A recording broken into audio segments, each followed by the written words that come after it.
আসসালামু আলাইকুম। লিজাস কুকিংয়ে সবাইকে স্বাগতম।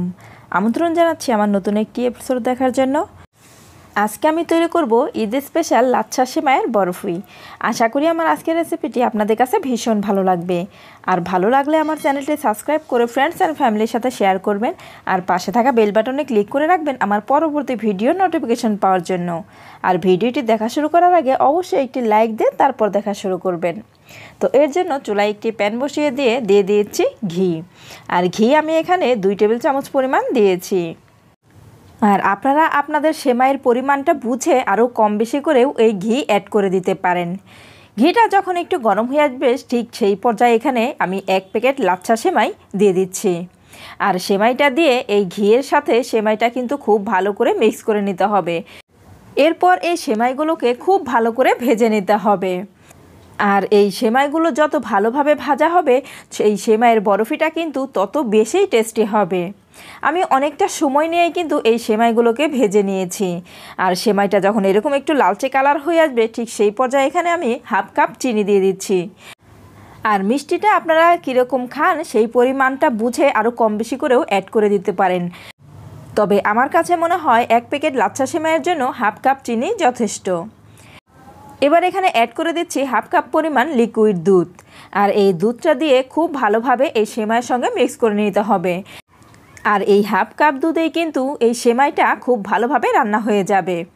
আর এই বরফিটা তৈরি করতে কিন্তু খুব বেশি দুধ দেওয়া যাবে না, তাহলে কিন্তু সেমাইটা নরম হয়ে যাবে আর বরফিটা তৈরি করা একদমই ভালো হবে না।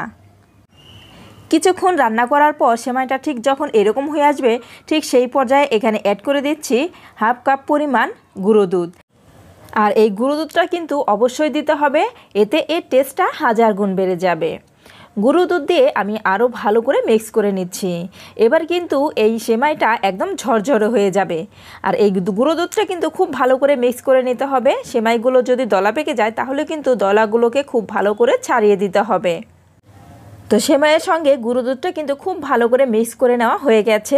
এবার এখানে অ্যাড করে দিচ্ছি 1/2 কাপ পরিমাণ নারিকেল কোড়া। আর নারিকেল কোড়াটা কিন্তু অবশ্যই দিতে হবে, তা না হলে কিন্তু এই বরফিটা খেতে একদমই ভালো লাগবে না।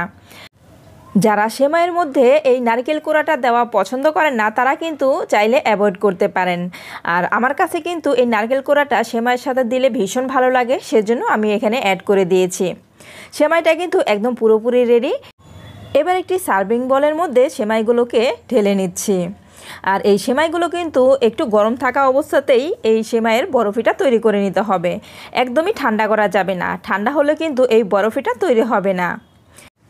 এই সেমাইয়ের বরফিটা তৈরি করা কিন্তু একদমই ইজি, যে কেউ কিন্তু এই বরফিটা তৈরি করে নিতে পারেন।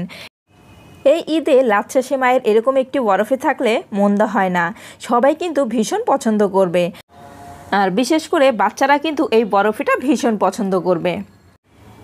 তো আমি একটি ছোট বাটিতে এই সেমাইগুলো নিয়ে এভাবে চেপে চেপে দিয়ে দিচ্ছি। আর এই সেমাইগুলো কিন্তু একটু ভালো করে চেপে চেপে দিতে হবে, তা না হলে কিন্তু এই বরফিটা খুলে আসবে। ভালো করে চেপে চেপে দিলে কিন্তু এই বরফিটা কোনোভাবেই খুলে আসবে না। এভাবে চেপে দেওয়ার পর এবার এই বরফিটাকে ভালো করে সমান করে নিয়েছি। সমান করে নেওয়ার পর একটি প্লেটের মধ্যে এভাবে একটু উপর করে একটু চাপ দিলেই কিন্তু এইটা খুলে আসবে। তো খুব সুন্দর একটি বরফি তৈরি হয়ে যাবে। তো আমার একটি বরফি তৈরি হয়ে গিয়েছে, আমি আরও একটি বরফি তৈরি করে আপনাদেরকে দেখিয়ে দিচ্ছি। তো ফ্রেন্ডস, যারা এই পর্যন্ত আমার ভিডিওটি দেখছেন অথচ লাইক দেন নাই তারা প্লিজ একটি লাইক দিয়ে দেবেন। আর যারা এখনও আমার চ্যানেলটি সাবস্ক্রাইব করেন নাই তারা প্লিজ আমার চ্যানেলটি সাবস্ক্রাইব করে দেবেন। তো আমি আরও একটি বরফি কিন্তু এই বাটিটাকে ভরে নিয়েছি। এবার এটাকেও আমি প্লেটের মধ্যে এভাবে একটু উপর করে দিয়ে দিচ্ছি। আর উপর করে দিলেই কিন্তু বাটিটা খুব সুন্দরভাবে খুলে আসবে। তো আমি 2টি বরফি আপনাদেরকে তৈরি করে দেখিয়ে দিলাম। এবার সেমভাবে আমি সবগুলি বরফি তৈরি করে নিয়েছি। আর এই বরফিগুলো যেন দেখতে সুন্দর লাগে সেজন্য আমি এখানে নারকেল কোড়া দিয়ে ডেকোরেশন করে নিয়েছি। আপনারা চাইলে কিন্তু এখানে কিশমিশ কিংবা বাদাম দিয়েও ডেকোরেশনটা করে নিতে পারেন। তো আমি সবগুলো বরফি কিন্তু ডেকোরেশন করে নিয়েছি। এবার একটু কাছ থেকে দেখিয়ে দিচ্ছি আমার বরফিগুলো ঠিক কেমন হয়েছে।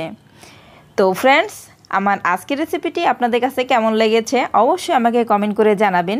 আর যারা একেবারে নতুন রাঁধুনি, আশা করি আমার আজকের রেসিপিটি তাদের কাজে আসবে। আর যারা একবারও এই লাচ্ছা সেমাইয়ের বরফি তৈরি করে খেয়ে দেখেন নাই, তারা এই ঈদে একবার হলেও তৈরি করে দেখবেন। আমার বিশ্বাস আপনাদের কাছে ভীষণ ভালো লাগবে। তো আজ এই পর্যন্তই, পরবর্তী পর্বে আবার দেখা হবে। সবাই ভালো থাকবেন, আমার পাশে থাকবেন। আল্লাহ হাফেজ।